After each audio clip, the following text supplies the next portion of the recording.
বিশ্বনবী হাদিস শরীফের ভিতরে বলেন, আমার কাছে একজন সাহাবী মুসলমান হয়েছে গো। এখানে সবাই হয়তো ঘটনাটা জানেন, নাম হলো দাহিয়াতুল কালব। দাহিয়া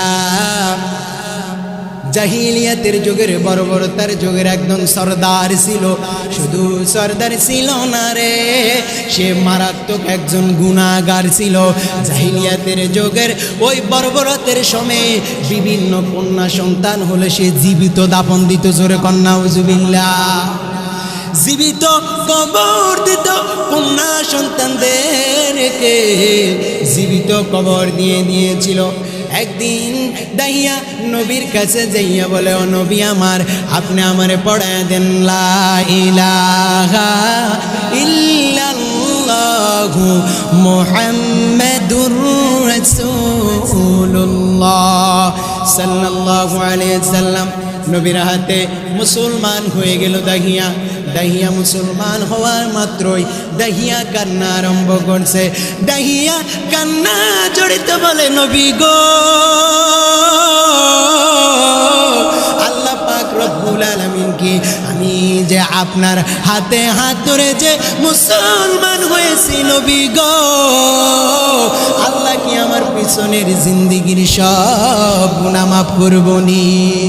নবী আমার বলে, দাইয়া রে, তুমি যে এই যে তওবা করিয়া গুনার উপরে লজ্জিত হইয়া আমার হাতের উপরে হাত রাখিয়া কালিমা পড়ে মুসলমান হয়ে গেছো।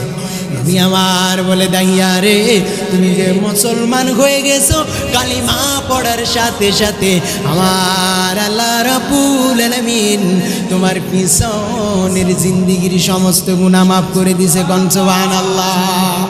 দাহিয়া কান্দে, কান্দতে কান্দতে বেশ হয়ে গেছে। নবী আমার বলে, দাহিয়া রে, তুমি কেন কান্দো? দাহিয়া বলে, ও নবী আমার, আমি একটা বিষয়ে কান্দি। আল্লাহ যদিও আমার পিছনের জিন্দেগির সমস্ত গুনাহ মাফ করে দেয়, তবে নবী আমার একটা গুনাহ তো মাফ আল্লাহ মনে হয় করবে না, বড় মহাপাপ।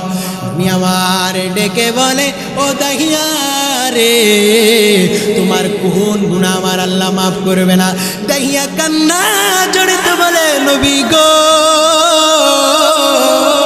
আল্লাহ আমার একটা গুনাহ মাফ করবে না? জাহিলিয়াতের যুগের বর্বরতার যুগের আমি যখন কন্যা সন্তান যখন জন্মগ্রহণ করত, আমি দাহিয়া বিভিন্ন কন্যা সন্তানদেরকে জীবিত কবর দিয়ে দিতাম।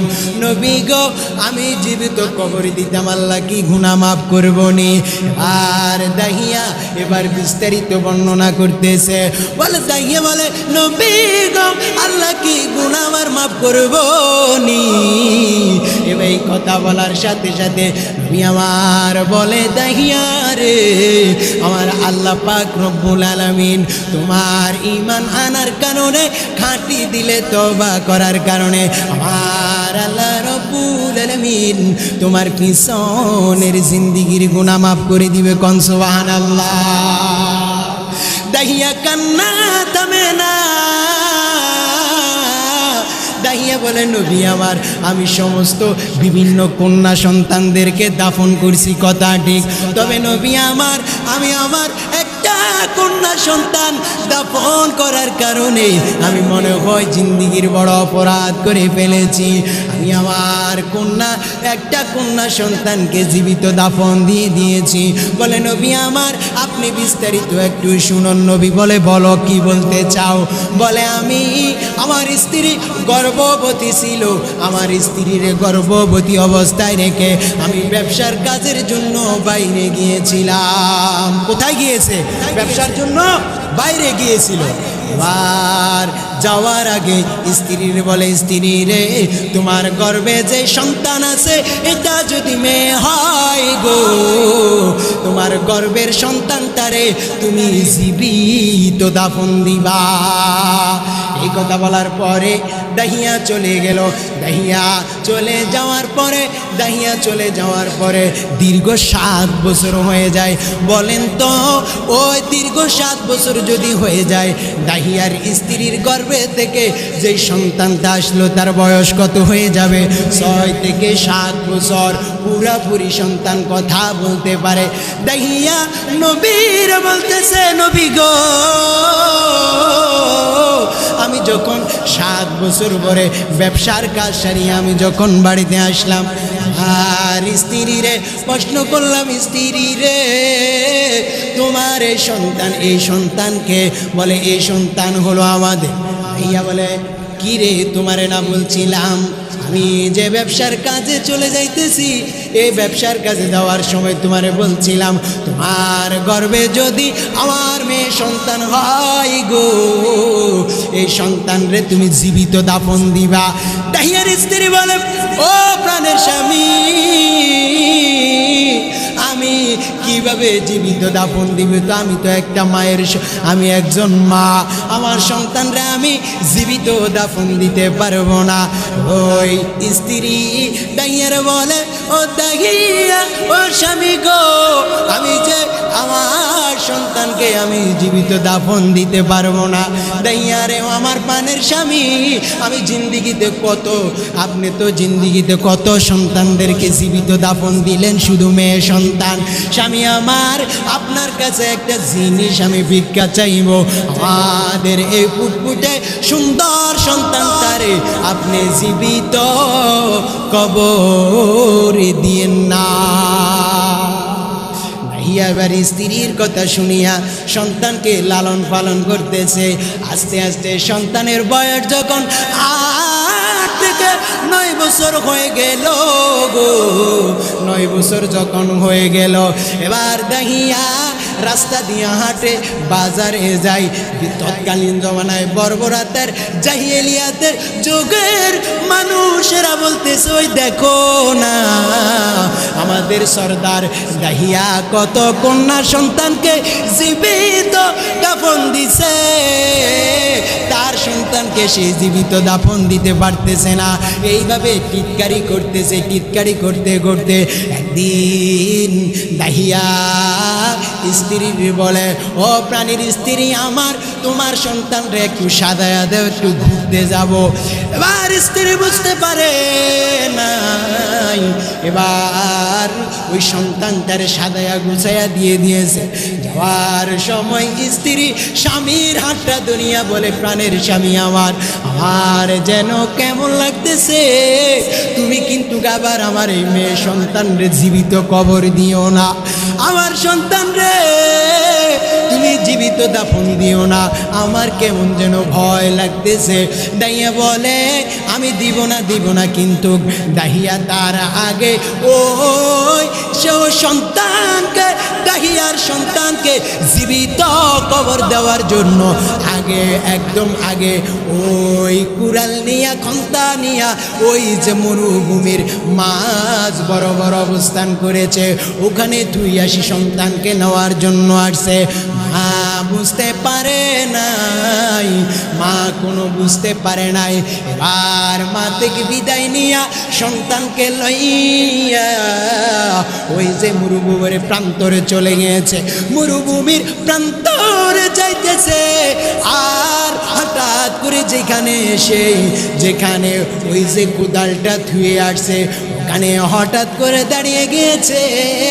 দেখবেন বাবা মায়ের সর্বোচ্চ সন্তান মেয়ে সন্তানেরা বাবারে বেশি প্রশ্ন করে গো, বাবারে প্রশ্ন করে বসতে, বাবা গো এখানে যে আপনি যে হঠাৎ দাঁড়িয়ে গেলেন, আমরা তো ঘুরতে যাব।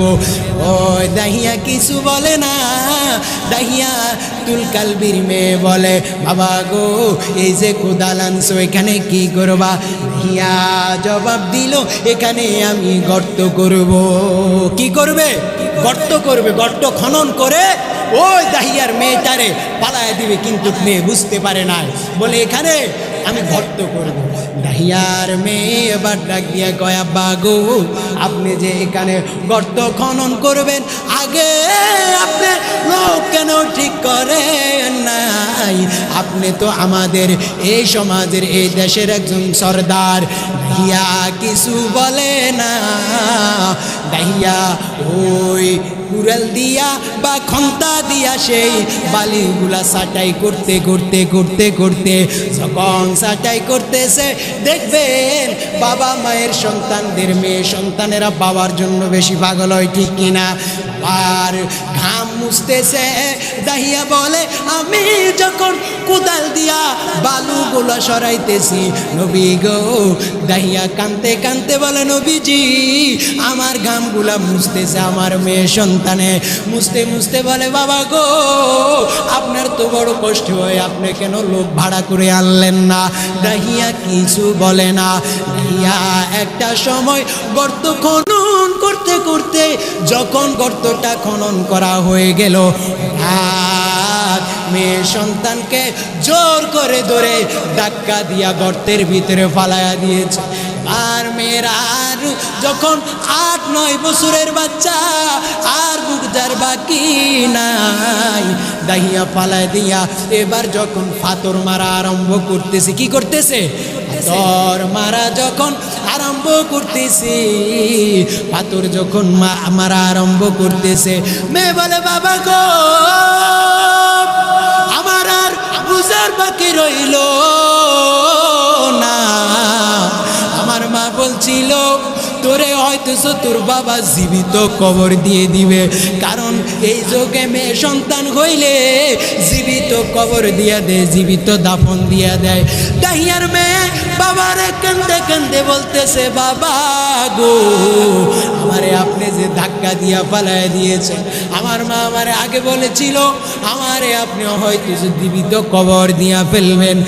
ইয়ার মেয়ে কাঁদতেছে, এবার নবীর উপরে বিস্তারিত যখন বর্ণনা করতেছে, দাহিয়া কাঁদতে কাঁদতে বলে নবী